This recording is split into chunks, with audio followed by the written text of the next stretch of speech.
Having a passport opens up a world of opportunity for everyone that is fortunate enough to have one. However, it's not a one-size-fits-all kinds of document, as there are some passports that are far better than others in terms of visa-free travel. Some people don't really have a choice which passport they want, as it's normally decided for you at the birth when you are first become citizens of your native country. However, for those of you who think outside the box and are curious to learn more about passports in general, we put together a list of the 10 most powerful passports in the world. This will be a better idea for what's available and which country have the most powerful passport for traveling visa-free. But before any further ado, please don't forget to like, comment, subscribe, and ring the bell for you to be updated for our next video. Here are the 10 most powerful passports in the world. 10. Sweden. Sweden is a Scandinavian country in Northern Europe.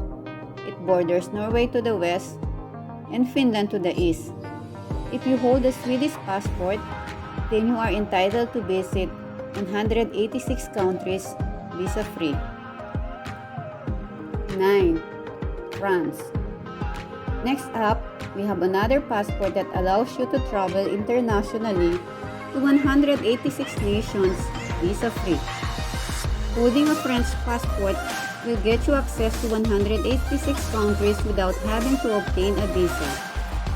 Also, France allows you to have dual nationality, meaning you can have two passports as you are a citizen of two countries. France ties with Sweden and Luxembourg for 4th place on the Passports Index, which is one of the places less than the previous year. However, holding a French passport is still one of the best passports in the world. Luxembourg. Luxembourg is a small European landlocked country that borders Belgium, France, and Germany. It's one of the 4 official European capitals of the European Union, together with Brussels, Frankfurt, and Strasbourg.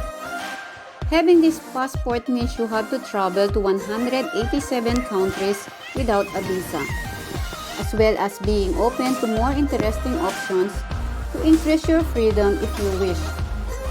Similar to France, Luxembourg allows you the option to gain dual nationalities and multiple citizenships. 7. Italy.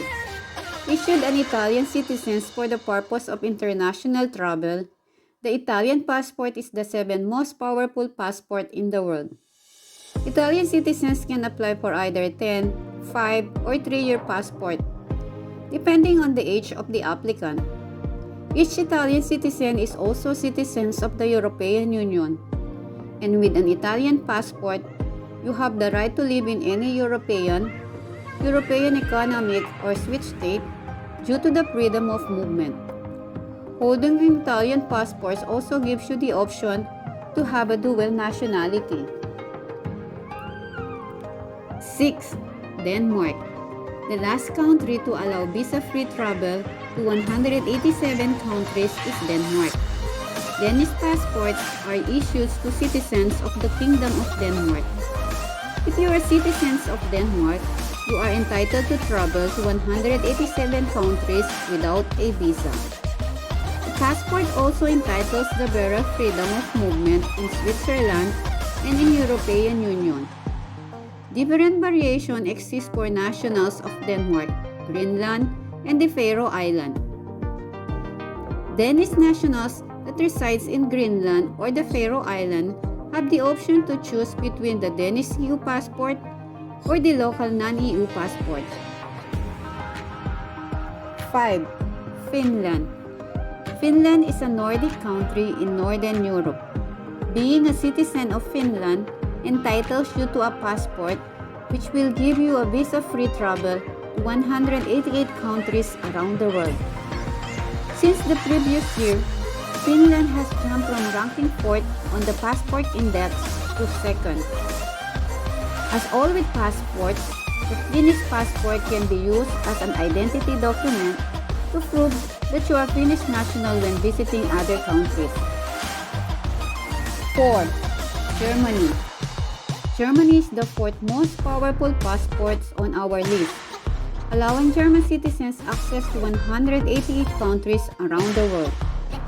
By holding a German passport, you're entitled to travel visa-free to 188 countries and have the added benefits of freedom of movement within the EU. German passports are valid for 10 years for adults and 6 years for citizens under the age of 24. By holding a German passport, you can also live, work, and study in one of the world's most inexpensive countries for higher education, or travel to any neighboring country in the EU to do the same. 3. South Korea. South Korea is located in East Asia and constitutes the southernmost part of the Korean peninsula. Holding a South Korean passport allows you to travel to 188 countries visa-free. South Korean passports also indicate the holder's resident registration number as long as they have one. Passports from South Korea are issued by the Ministry of Foreign Affairs and normally printed by the Korean Minting and Security Printing Corporation. 2. Singapore. By obtaining a Singaporean passport, bearers have the most flexibility in the world with access to 190 countries visa-free. Whilst traveling, the bearer can facilitate assistance from the Singaporean consular officials and also request protection if necessary. Singaporean passports are normally valid for a period of 5 years and are issued exclusively by the Immigration and Checkpoints Authority. Since the Singaporean passport is the world's most powerful passport, unfortunately, a target for counterfeiters due to the respect and hassle-free experience bearers have with immigrations when traveling. And number 1, Japan. Japan is a small island nation located in the Pacific Ocean, East Asia. With a Japanese passport, you can expect to travel to 190 countries visa-free. Issued to Japanese citizens for international travel, Japanese passport lasts for either 5 or 10 years depending on the age of the applicant and registration fees.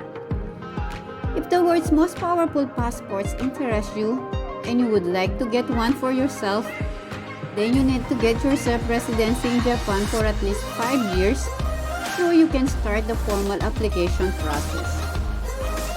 I hope you enjoy our list of the 10 most powerful passports in the world. There were a couple of surprises in there, but nothing too out of the ordinary. Being able to travel 190 countries visa-free is fantastic. But it's not the end of the world if your current passport is not on the list. You can always immigrate to one of these countries, then you'll be able to apply for one of the world's most powerful passports. Before we end this video, I would like to ask, what's your favorite most powerful passport? Please leave your comment below. Once again, this is MB Amazing World. Please don't forget to like, comment below, subscribe, and ring the bell for you to always updated in our new videos.